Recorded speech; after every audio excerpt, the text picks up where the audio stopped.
बिस्मिल्लाहिर्रहमानिर्रहीम। अस्सलाम वालेकुम स्टूडेंट्स। भाई फ़र्स्ट ईयर फ़िज़िक्स की बुक है और आज जो है मैं सेल्फ़ असेसमेंट स्टार्ट कर रहा हूँ चैप्टर वाइज।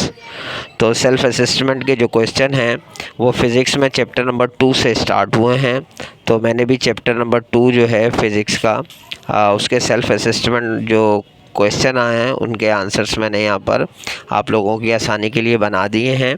आप इन्हें चेक कर सकते हैं, यहाँ मतलब मौजूद हैं आपके लिए। मैं फिर भी रीड करके बता देता हूँ। सेल्फ असेसमेंट पेज नंबर 33 पर है। पहली उसका क्वेश्चन नंबर 1 है, what happens to the direction of a vector when it undergoes scalar multiplication. तो आंसर है scalar multiplication only effects the magnitude of a vector not its direction. If you multiply vector by scalar the result in a new vector with the same direction but a scaled magnitude.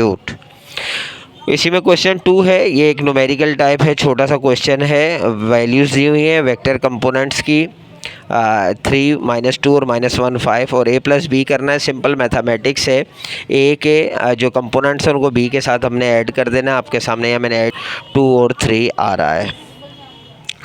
फिर self assessment page number 38 पर मौजूद है। Question 1 है, define unit vector and its significance in vector representation. Answer, a unit vector is defined as a vector in any specified direction whose magnitude is unity 1. A unit vector only specifies the direction of a given vector. The significance of a unit vector lies in their ability to represent direction by multiplying a unit vector। मतलब यहाँ पर ये answer मौजूद है, आपकी book में भी मौजूद है, लेकिन मैंने कुछ आंसर अपने पास से ही बनाए हैं। क्वेश्चन नंबर 2 है इसका, what is position vector and how is it use in Cartesian coordinates. ठीक है, तो यहाँ पर a vector that indicates the position of a point in a coordinate system is referred to as position vector. और इस तरह फिर ये इसका मैंने आंसर कंप्लीट दिया है, आप इसको चेक कर लें। Question number self assessment number 3 है जो कि पेज नंबर 41 पर मौजूद है। क्वेश्चन 1 है, if two vectors A and B are parallel to each other what is the value of their cross product. ठीक है, तो क्रॉस प्रोडक्ट की जो वैल्यू है वो बतानी है, तो वो 0 आती है। और यहाँ पर जो है इसका जो कंप्लीट आंसर है, मतलब हम डायरेक्ट तो 0 नहीं लिखेंगे। If two vector A and B are parallel to each other, तो इस तरफ करके पूरा आंसर आपने लिख कर बताना है। इसी का क्वेश्चन नंबर 2 है, वेक्टर ए हैज़ कंपोनेंट 2, -3, 5 और वेक्टर -1, 4, 2। तो ए डॉट बी यानी मल्टीप्लाई, प्रोडक्ट कहते हैं डॉट को, तो मल्टीप्लाई करेंगे तो हमने यहाँ पे फार्मूला A1 A2 A3 और B1 B2 B3 करके लिख लिया है ताकि आसानी रहे। तो ये मल्टीप्लिकेशन फिर इसी तरह हुई है कि आपका जो है A के जो कंपोनेंट्स हैं वो B के कंपोनेंट से मल्टीप्लाई हुए, तो आंसर आया -4। अच्छा, सेल्फ असेसमेंट नंबर 4 है, पेज नंबर 47 पर मौजूद है। क्वेश्चन 1 है, then what does it indicates about the object's motion. तो ये आपका पूरा मतलब थ्योरेटिकल आंसर है। If the displacement time graph is a straight line it indicates that the object's motion is uniform और constant. In other word the object is moving with a constant velocity. The slope of the straight line on the graph represented the velocity of the object. और इसी तरह ये answer आप पूरा करना है आपको। क्वेश्चन नंबर 2 है, what does the area under a velocity time graph represent. The area under velocity time graph represent the displacement of an object.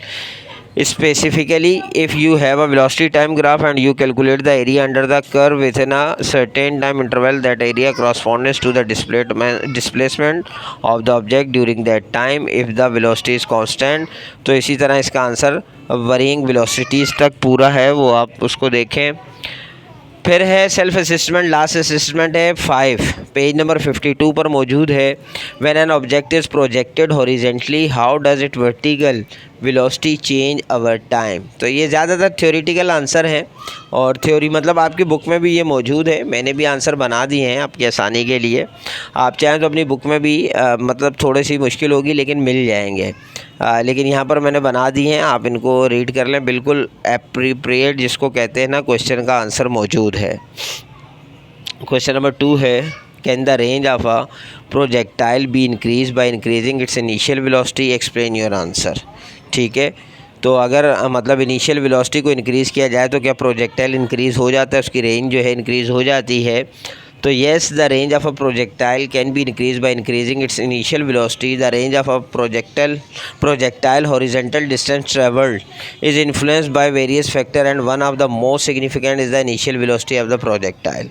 A highest initial velocity means the projectile covers more horizontal distance before gravity and air resistance have noticeable effects.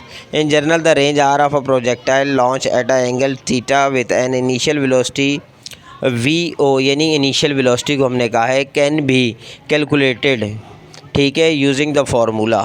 तो ये जो है मतलब V0 जो भी लिख लें तो V20 sign 2 theta our gravity, ठीक है. तो ये पूरा इसका जो है आंसर यहाँ पर मौजूद है. ये आपका जो है चैप्टर 2 का जो है सेल्फ़ असेसमेंट है.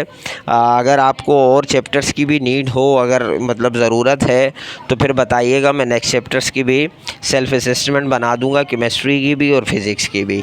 तो अगर नीड हो तो ज़रूर बताइएगा. इंशाल्लाह नेक्स्ट वीडियो में मिलते हैं. जब तक के लिए इजाज़त दीजिए. अल्लाह हाफ़िज़.